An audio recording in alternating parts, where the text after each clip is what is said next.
Hello, my friends. So I've been really into making zines lately. I originally came across the concept of zine in high school. It was one of the projects that we had to do. And basically, if you don't know what a zine is like a small self-published book of sorts, or like a small self-published magazine.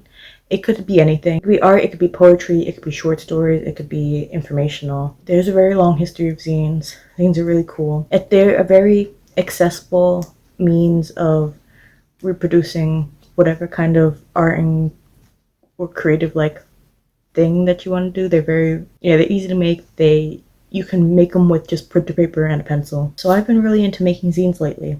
And so I wanted to share one with you that I made.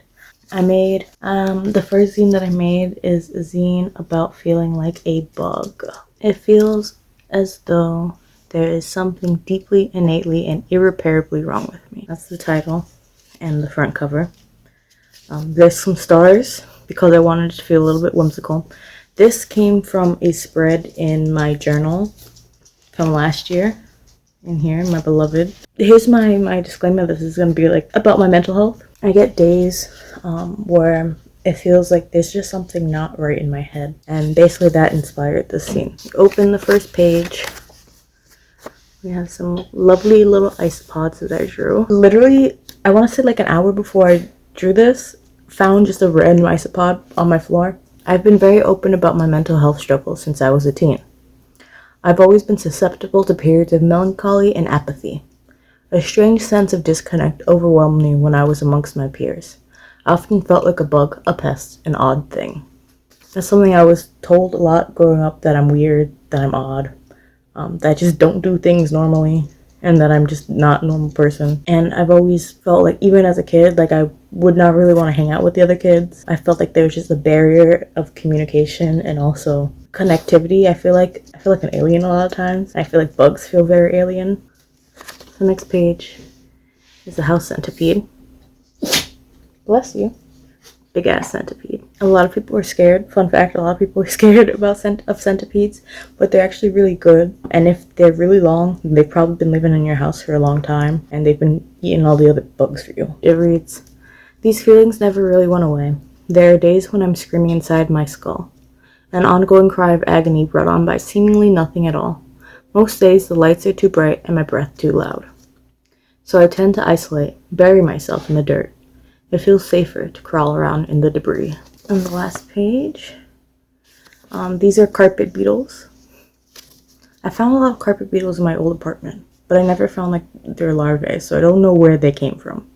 But I haven't found any here, thankfully. This last page reads, "Despite numerous attempts, no one could identify the cause of my troubles, though I may have some ideas. Efforts made to fix me left me wildly lethargic, a shell of myself.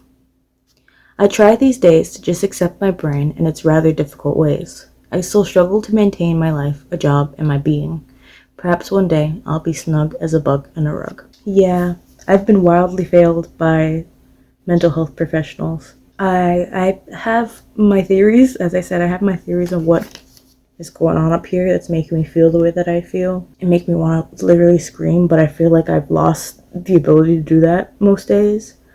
I have to be I have to be really overwhelmed and not okay to be starting to make sounds. I'm very quiet as a person, so the desire to scream feels very strange to me, and it just feels like there's so much inside of me that can't get out but needs to get out. And it's not necessarily that anything particularly bad has happened to me. I do have trauma. We all have our traumas, but yeah, no, this is something that I just always felt. And so that's my little Bugsy.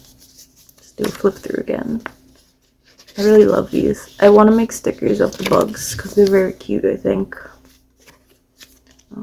So that's that. I also just quickly want to show you my other two zines that I'm working on. This one is just going to be a little like coloring book or a sketchbook, tiny sketchbook. This is a picture of Sterling, my doggy dog. Then I have a two-headed strawberry cow.